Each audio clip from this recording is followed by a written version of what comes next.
Permanent plant पर्चुलिका या moss रोज ऐसे भर भर के फूल देता है गुलाब की तरह। अगर इसकी हालत जनवरी में इस तरह हो गई है तो अब इसको लगाने का समय आ गया है। फरवरी से लेकर के सितंबर तक आप इसको लगा सकते हैं कटिंग से। साथ ही पुराने पौधों की रीपॉटिंग भी कर सकते हैं, तो ये सालों साल चलते हैं। इनके रूट की प्रूनिंग करके भी इन पौधों को हम सालों साल चला सकते हैं। साथ ही बहुत सारे सीक्रेट टिप्स भी बताऊंगी पर्चुलिका के बारे में, जिससे कि ये सालों साल चलेंगे आपके गार्डन में और आपको ज़्यादा मेहनत भी नहीं करनी पड़ेगी और ये भर भर के फ्लावरिंग भी करते रहेंगे। साथ ही इसके लिए सॉइल मिक्स कैसे बनाएंगे, इसमें कंपोस्ट क्या डालेंगे रिपोर्टिंग के समय या कटिंग लगाने समय हम मिट्टी कैसी बनाएंगे, इन सारे टॉपिक पे बात करने वाली हूँ। तो वीडियो को पूरा लास्ट तक देखिएगा और थोड़ी भी इन्फॉर्मेशन अच्छी लगे तो लाइक ज़रूर कर दीजिएगा। चैनल पे नए हैं तो सब्सक्राइब कर लीजिएगा। ऐसे ही गार्डनिंग टिप्स लेकर के मैं आती रहती हूँ। साथ ही अपने दोस्तों को जिनको की गार्डनिंग पसंद है उनको शेयर जरूर करिएगा ताकि वो भी इस तरह के टिप्स और ट्रिक्स का फ़ायदा उठा पाए। तो चलिए इस वीडियो को शुरू करते हैं। तो यहाँ पे आप देख रहे हैं जितने भी मेरे पिछले साल के मॉस रोज या परसुलिन है, परसुलिन की भी केयर हम उसी तरह करते हैं, आप देख सकते हैं। तो इनमें धीरे धीरे अब ग्रोथ शुरू हो गई है क्योंकि हमारी तरफ अब धूप होने लगी है। अगर आपके तरफ भी धूप शुरू हो गई है तो फरवरी के फर्स्ट वीक में ये सारे काम कर लीजिए। वैसे परसुलिन या पर्चुलिका को आप पूरे साल लगा सकते हैं, सिर्फ दिसंबर और जनवरी छोड़ करके। बाकी आप कभी भी इसको लगा लेंगे तो ये पौधे अच्छे से चलते हैं।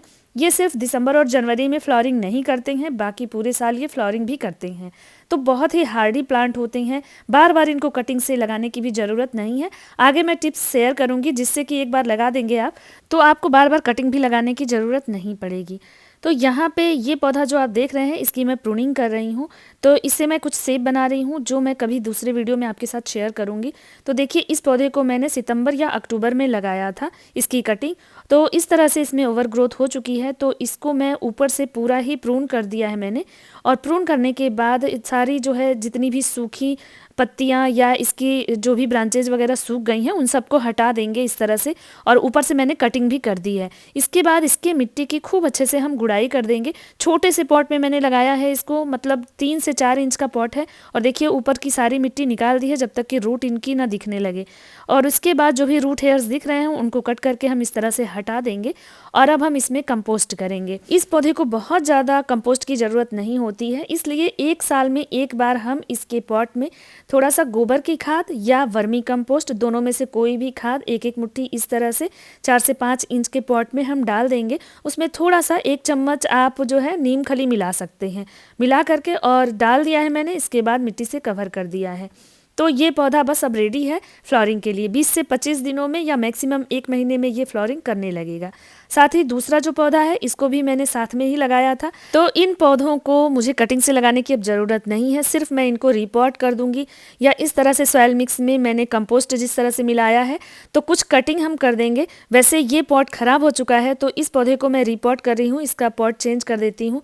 इसके लिए मैंने इसकी जड़ों के पास की सारी मिट्टी हटा दी है। पहले मैंने पौधे की खूब अच्छे से प्रूनिंग की है और इसके बाद देखिए जड़ों की भी मैंने प्रूनिंग कर दी है।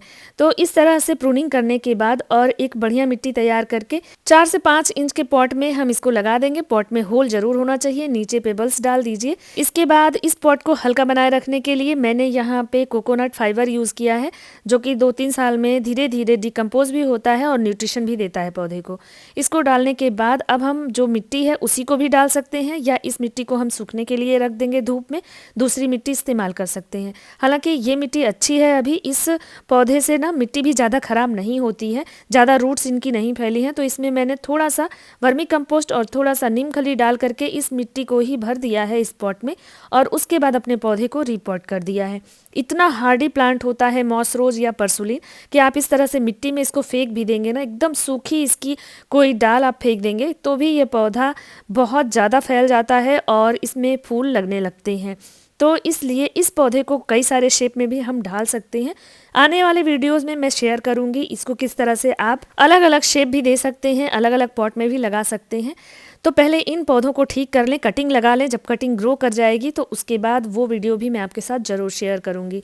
मॉस रोज और परसुलिन एक ऐसा पौधा है जिसको आप किसी भी तरह के पॉट में लगा सकते हैं। छोटे से छोटे पॉट में बॉटल काट करके आप लगा दीजिए, इसके अलावा हैंगिंग में लगा दीजिए या किसी भी गमले में लगा दीजिए। ये पौधा बहुत ही ज़्यादा अच्छे से ग्रोथ करता है और बहुत अच्छे से फ्लावरिंग भी करता है। तो इस पौधे को गार्डन में ज़रूर ऐड करिए जिससे कि आपके गार्डन में रंग बिरंगे फूल आते रहें और गार्डन जो है बहुत ही खूबसूरत लगता है। तो यहाँ पे हैंगिंग वाले पौधे जो हैं देखिए, इनको भी मैं कट करके निकाल नहीं रही हूँ, रिपोर्ट भी नहीं कर रही हूँ। बस इनकी जो सूखी सूखी पत्तियाँ हैं या पौधा जो जितना सूख गया है उस भाग को पूरा मैंने कट करके हटा दिया है। काटने के बाद इस पौधे में अच्छे से ग्रोथ होगी। हल्की हल्की किनारे किनारे से गुड़ाई कर दी है। अब इसमें कंपोस्ट कैसे देंगे, तो इसके लिए मैंने यहाँ पे लिक्विड कंपोस्ट बनाया है। जी हाँ, ये मस्टर्ड केक से बना हुआ मेरा लिक्विड कंपोस्ट है। इसमें मैंने वीडियो पहले शेयर किया हुआ है, लिंक डिस्क्रिप्शन में दे दूंगी या चैनल पे जाके आप चेक कर लीजिएगा। तो यहाँ पे आप देख रहे हैं 1/4 हिस्सा मैंने इसमें कंपोस्ट का लिया था और बाकी मैंने पानी मिला करके इसको डाइल्यूट कर लिया है। और ये जो कंपोस्ट है ये इसके लिए बहुत ही बढ़िया होता है। मॉस रोज में और परसुलिन में भर भर के फूल आते हैं अगर इस कंपोस्ट का हम इस्तेमाल करते हैं तो इसी तरह मेरा दूसरा हैंगिंग पॉट है। देखिए ये टूट चुका है लेकिन अभी इसको मैं चेंज नहीं करूँगी, अभी इसको ऐसे ही रख दूँगी। साथ ही अगर कुछ पौधों की हालत इस तरह से हो गई है तो आपको इस पौधे को रिपोर्ट करना पड़ेगा। ये जो सूखी सूखी आप डालियाँ इसकी देख रहे हैं, इनमें भी ग्रोथ देखिए शुरू हो गई है। अगर इस पौधे को हम ऐसे ही छोड़ दें और थोड़ा सा इसमें लिक्विड कंपोस्ट डाल दें तो ये पौधा भी ग्रोथ कर जाएगा। इतना हार्डी ये प्लांट होता है। तो अभी मैं इसको भी मिट्टी चेंज करके और इसमें कटिंग लगा देती हूँ इस छोटे से पॉट में। तो लगभग 3-4 इंच का ये पॉट है और इस मिट्टी से आप जो इसमें रूट हेयर्स हैं उनको हटा दीजिए। मिट्टी को थोड़ा धूप में रख दीजिए सूखने के लिए, तो ये मिट्टी भी काम में आ जाएगी। तो इस तरह से कोई भी सॉइल मिक्स ख़राब नहीं होती है। थोड़ा सा उसको आप धूप दिखा दीजिए, उसके बाद उसमें वर्मी कंपोस्ट, गोबर की खाद, नीम खली कुछ भी मिला देंगे इस तरह से, तो ये मिट्टी हेल्दी हो जाती है और फिर किसी भी पौधे के लिए ये तैयार हो जाती है।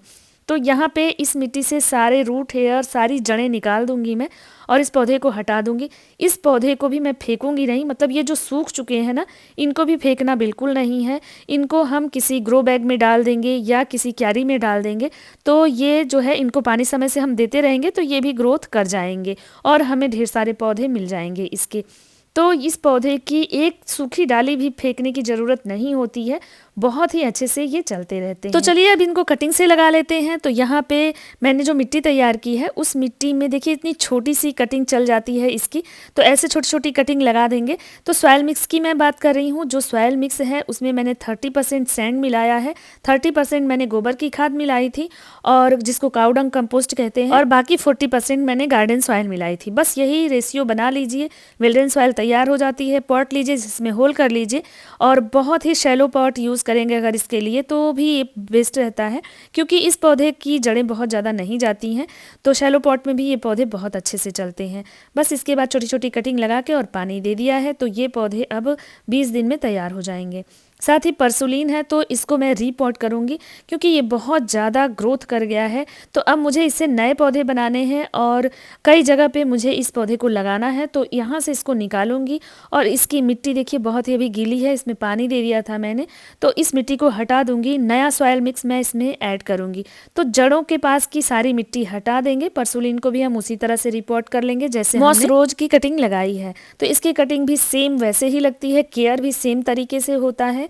इसको कंपोस्ट भी हम उसी तरह से देते हैं जैसे मॉस रोज में देते हैं। इन दोनों ही पौधों को धूप की बहुत ज़्यादा रिक्वायरमेंट होती है। अगर धूप नहीं आती है तो आप इस पौधे को मत लगाइए, धूप आएगी तभी ये पौधे फ्लावरिंग करेंगे। तो मिट्टी को मैंने सूखने के लिए रख दिया। ये नई मिट्टी मेरे पास थी, मैंने उसको भर लिया है पॉट में। पॉट को भी मैंने 1 घंटे की धूप दिखा दी है जिससे कि किसी भी तरह का फंगस ना लगे। इस पौधे में बहुत तेज़ी से फंगस लगता है, तो फंगस से हमें बचाना है। पूरे धूप में इसको हमें शिफ्ट करना है। इसकी कटिंग को भी लगा के आप धूप में शिफ्ट कर देंगे तो भी ये पौधा अच्छे से ग्रो कर जाएगा।